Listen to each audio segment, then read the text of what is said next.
পটুয়াখালীর গলাচিপায় অদৃশ্য শক্তির প্রভাব খাটিয়ে কারখানার কর্তৃপক্ষ বন্ধ হওয়া পুরাতন প্লাস্টিক কুচি করার কারখানাটি দিব্যি চালিয়ে যাচ্ছেন।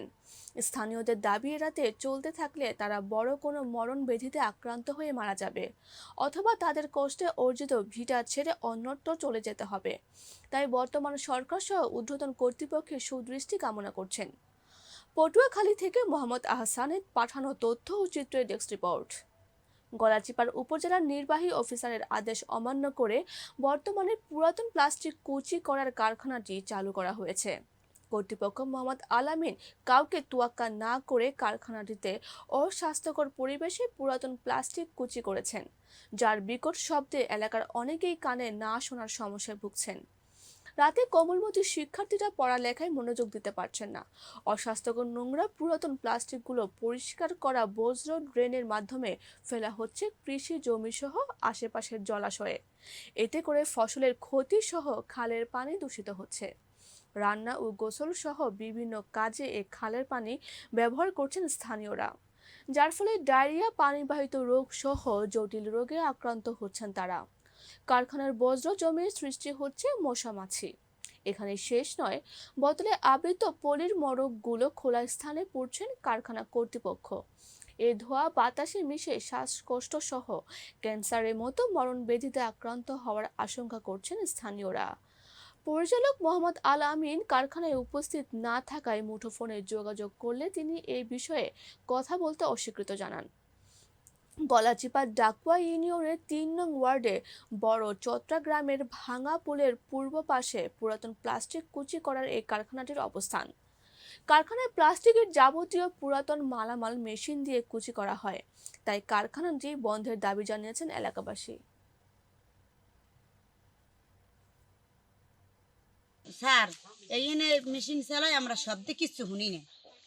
আমার বাচ্চাটা আমি রান্ধি, আমার বাচ্চাটা সৈতি গুনে পরে স্বীকৃতি সোজা কথা রক্ত বেরিয়ে গেছে, মুখ দিয়ে নাক দিয়ে মুখ দিয়ে সোজা কথা হেবড়ে ছুটে গেছে। আমি কইতে পারি না, আমি রান্ধি। পরবর্তী আমি আমার বাচ্চাটা এখনো ঘুমাই, আমি যাই দিই যে এই অবস্থায় পরে রয়েছে। এই সিকিউরিটি উঠতে আমার মাইয়ে ধরছে, 8 টুনি পর গেলে আমার মাইয়েটা আমি পাইতেমি না, শ্বাসি বন্ধ হয়ে যেতে আমার মাইয়ে। মেশিন শব্দের কারণে আমরা কিচ্ছু শুনি না স্যার, কান দুইটা তব্দ ভরিয়ে থাকে। ছোট যাত্রা পার হয়ে বড় যাত্রার স্থান, এটা বড় যাত্রার মধ্যে পড়ছে। আমাদের এখানে একটা ভাঙাড়ি মিল কারখানা আছে। যে মিল কারখানায় মনে করেন পানি সহ শব্দ দূষণ, পানি দূষণ, অনৈতিক কার্যক্রম থেকে তারা সব কিছু তারা করতেছে। এমনকি দেখতে পাচ্ছেন আপনারা, এই ক্যামেরা দেখতে পাচ্ছেন প্লাস্টিকের যে এই যে ময়লাগুলো, এই ময়লাগুলো এখানে পোড়ানো হয়। এই ময়লাগুলো এখানে পোড়ানো হওয়ার পরে এখান থেকে যে দূষিত যে গ্যাসটা বাইর হয়, প্লাস্টিক পোড়া যে গ্যাসটা বাইর হয়, সেটা থেকে মনে করেন ক্যান্সারে আক্রান্ত হওয়ার সম্ভাবনা আমাদের আছে। এবং বর্তমানে আমাদের এই পাশের পাশে আপনারা দেখতে পাচ্ছেন, আপনার পিছনে যে পাশে আছে শাকিলের স্ত্রী বর্তমানে ক্যান্সারে আক্রান্ত হইতেছে এতে। এবং ফসলি জায়গা জমির জন্য এই প্লাস্টিক পোড়ানোর যে ভয় কত ক্ষতিকর আপনারা ভালো করে জানেন। তা আমরা এই কারণে আমরা সমাজের সকলে মিলে আমরা নির্বাহী অফিসার স্যারের কাছে একটা লিখিত আবেদন করছি, সবাই স্বাক্ষর সহকারে। আমরা চাই আপনাদের মাধ্যমে খবরটা ছড়িয়ে যাক এবং আমরা তাদের একটা সুষ্ঠু একটা বিচার পাই। এই বাঙ্গারি কারখানার এই মেশিনের শব্দে স্যার আমরা কিছু কানে কুতলে কিছু শুনি না। এবার আমার ঘরে 5 জন ফ্যামিলি স্যার, 5 জনের 3 জনের ডেঙ্গু হয়েছে, আমার মায়ের এখন অসুস্থ। মশার আধার হয়েছি স্যার, আমরা এখানে মশার আধার হয়ে গেছি। আর মেশিনে যে রাত দিন 24 ঘন্টা মেশিনের চলতে থাকে, কোনো নামাজ পড়তে পারি না ঠিক মতন, আয়োজন হনি না, কিচ্ছু করতে পারি না। কোনো আয়োজনের সময় মনে করেন মেশিন চলতে থাকে, সারা তো আল্লাহর নাম লই না, আমাকে লইতে দেয় না।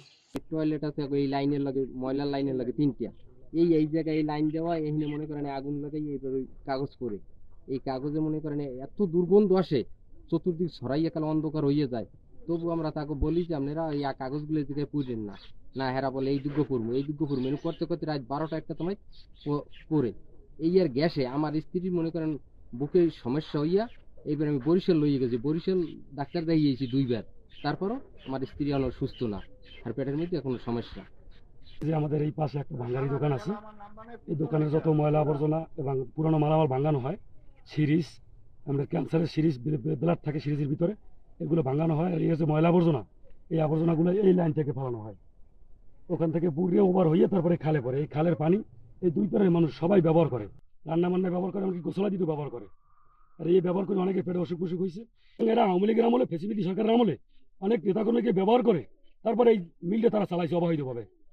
এর মেশিনটা যদি সকালে স্টার্ট দেয় রাত 12টা পর্যন্ত চলে, এর থেকে এই এলাকাবাসী মুক্তি চায়। আমরা সমস্যার সম্মুখীন হইয়া আমরা আইনের আশ্রয় নিয়েছি, টিউনো বরাবর একটা দরখাস্ত করছি। আমরা চাই যে আইনের প্রক্রিয়ায় এই সমস্যাটা দ্রুত সমাধান করা হোক। এই জায়গায় চাকরি করি, আমার দুলাভাইয়ের কারখানা, আমরা 12 জন কর্মচারী আছি, আমরা গরিব মানুষ, আমরা এটা যদি না করি আমরা খাইতে পারি না, ঠিক আছে। তারপর আমাদের কারখানায় যত দূষিত ময়লা আবর্জনা আছে এটি আমরা পৌরসভায় ফালানোর চেষ্টা করতে আছি, আমরা করিও। বর্তমান অভিযোগ দিয়েছে আপনাদের কাছে, এটা আপনারা আমাকে প্রতি ভিত্তি করে আপনারা শুনি সহযোগিতা করেন। আমার বাড়ি হচ্ছে অসুবিধা, আমি এই জায়গায় জায়গা কিনা ব্যবসা বাণিজ্য করতেছি। এটা বিভিন্ন ভাঙ্গের দোকান থেকে সংগ্রহ করি। এটা এই যে মেশিনের মাধ্যমে দোয়া তার দিয়ে আমরা হাত দিয়ে মেশিনের মধ্যে শুকাইয়া এখানে যেমন বাসাই কিরা কাটাই কাটতে মূলত এটি ঢাকা পাড়ায় কাগজ আছে। সরকার আমার এই যেমন ওই গলাসি পটুয়াখালী ছাড়পত্র থেকে দিয়েছে লাইসেন্স একটা। আমি জয়েন করার পরপরই জানতে পারি এবং এলাকাবাসী আমাকে একটি দরখাস্ত দিয়েছিল যে বিষয়টিতে তাদের নানা রকমের শব্দজনিত সমস্যা এবং পরিবেশগত কিছু সমস্যা হচ্ছে। আমি এসে জানলাম, জানার পরে আমি এটি একটি তদন্ত দিয়েছি সমাজসেবা অফিসারকে, এবং আমি চাচ্ছি যে নিজেও আমি সরেজমিন বিষয়টি একটু দেখে আসবো এবং দেখে আমরা এটা যে মানুষের ক্ষয়ক্ষতির হাত থেকে মানুষকে বাঁচানোর জন্য এবং পরিবেশগত যে কোনো যাতে কোনো সমস্যা না হয় সেই বিষয়টি মাথায় রেখে আমরা ব্যবস্থা নেব, এবং আমি সরেজমিন দেখেই আমরা দ্রুত এটি একটি সমাধানের ব্যবস্থা করব।